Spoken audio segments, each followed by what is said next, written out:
Well, it seems like only yesterday when a company sprang up that, well, it has changed the way we look at the tech industry. You can find me on there at David Perry SF. Of course, I'm talking about Twitter.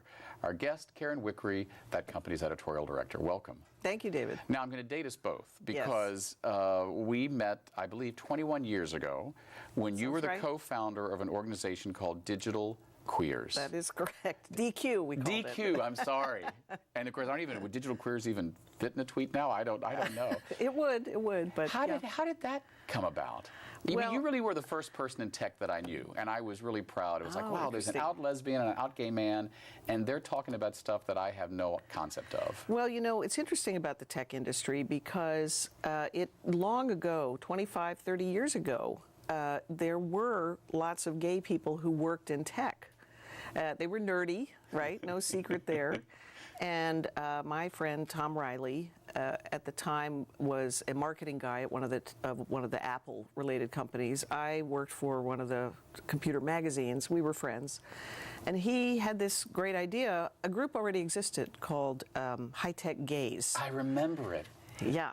And that was kind of the generation before. That was the old Silicon Valley, right? The defense contractors. Anyway, Tom had this modern spin on it, and I just laughed out loud when I heard the name, and I thought it was great. And his notion was he had a lot of friends, especially guys, in the tech company, the Mac companies, the Apple companies, and so they all came to Macworld. Why not throw a party, have it be a fundraiser, help the gay and lesbian organizations get online and get more tech savvy?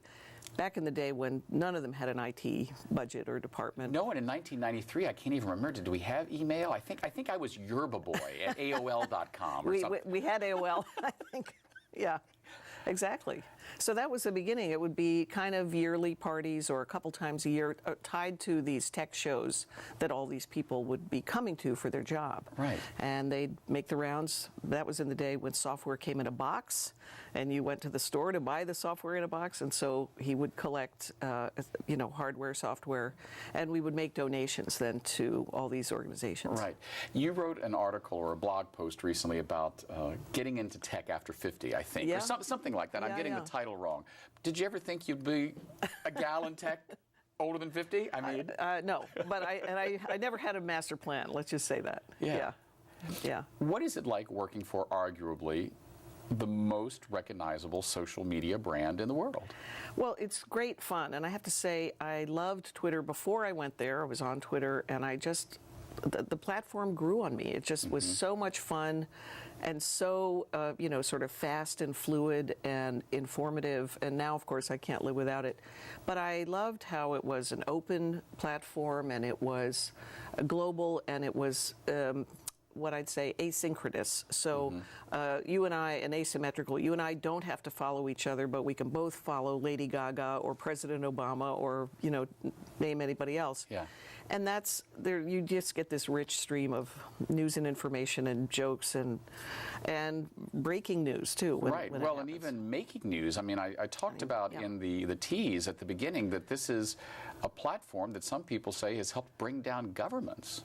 Well, it's a tool for that didn't exist. I would say the people who have the will to do that regardless, obviously, over the centuries. But it's a wonderful. It was built on SMS, which is short message service. You don't need the internet to have Twitter function. And when there's a natural disaster or a civil unrest, you can use it that way to say, meet us over here. During the Occupy movements, we saw that a lot, as well as in the Middle East. Yeah. It's quite. It's quite compelling for that reason. Right. Yeah. So you would be the definition of an early adopter. I would. Yeah. I've always said that I was kind of an early adapter. I've always being in PR for so long, Facebook came along and I said, well, I gotta have it. Give it a try. I don't know how to use it. And I did the same thing with Twitter, but I have to admit it took me a while to realize I could use it. I was daunted by the 140 characters, and then I realized, wow, the fact that I actually took typing when I was 15, I can type fast, and then I fell in love with it. Yeah. That, and also, the constraint of the short message, it's actually a wonderful writing and creative exercise. It's made my haikus better. Yeah, there you go. Yeah, I mean, I really, and I use the word bonsai. It's like you're trimming bonsai when you're like crafting the perfect tweet. Right. Yeah. Now, as someone who's been in tech for a long time, being one of the, pardon me for saying it because I am too, one of the gray hairs. One of the gray hairs. Probably no shame. in a building full of people, I have shirts older than. Yeah. Do they look to you as kind of the master? Well, some do, but I would be uncomfortable if that was the case. I'd just as soon also, be a colleague and friend, and then sometimes a mentor. I think it's a good mix, right? I don't want to be the one off to the side, so I'm, kind of in the midst of things, and I keep up with pop culture to the extent that I want to. Right. And so I'm just comfortable, and people have always kind of been comfortable with me. Yeah. What is the job? What does the editorial director of Twitter do? Well, so I work sort of adjacent to the PR team, and this group we orchestrate the putting out of news about the company and new products and releases and initiatives. So my team, my editorial team, oversees all the Twitter company blogs and the company Twitter accounts, and make sure that we're in sync on the timing and the messaging and what we want to say when about what on which platform. Right. Now I imagine you type pretty fast. I do. As well. I mean, so that is a skill that is still there, I'm glad to hear. Is there ever a time when you're not next to your Twitter feed, or do you get any time off? Oh, I absolutely get time off, but it's rare. That's not Twitter is not the same as work. Yeah. Twitter's also fun. Yeah. So I have my phone with me just about all the time. But as I say, that's not work. That's just what are we all talking about now? That's what that is. Before you worked for Twitter, how much did you tweet, and how has that changed now that you're there? I started using Twitter actually. Twitter just turned 9, and it so happens that Yeah, what's the official date? What's your birthday? It's March 21st, 2006. That was the first tweet. That was the first tweet from Jack. And I coincidentally opened my account 2 years later to that day. So I've been using Twitter 7 years. And I was working at Google then, actually. And I knew the guys who started it, and I thought, well, like you did, I'll give it a try. It didn't take right away. It took me a little bit of time. And then, because so many reporters and news outlets were on it, that was the hook for me. Yeah, that's interesting you say that. For me, it's like when I remember when email started, and I've told this story on this show before, I was the communications director at Yerba Buena Center where we met, and I remember David Benetti, who was the then arts writer at the old San Francisco Examiner. Yeah. He was really upset one day. He said, the editors of the Chronicle have made us all get an email address. I don't think this is going to take. I think it's a bad idea. And I remember thinking, I think you're wrong. Reporters are going to like it. And that was the tipping point for me with Twitter. I said, reporters are going to use this like a stock ticker. Yeah. They're going to see stories that they can click on. Yeah. Do you think that was the first one of the first big tipping points as far as an industry that said, I got to have this to do my job? It was one of the first. The first group is always the early techies, right? They try everything early. But then the second wave, and it didn't take, it was less than a year probably, started to be especially tech reporters and tech bloggers. And then that basically led, there's no news organization that can be without it. Right. Yeah. What is it like being headquartered now in San Francisco? I remember when Twitter got here, they're here right on Market Street. That was a big deal. Oh, it's fantastic, but I have to say, Twitter's always been in San Francisco. Yeah. It didn't move up from the peninsula. So the founders wanted to be in the city, we're in the city, and we're thrilled to find this really unique space in the city.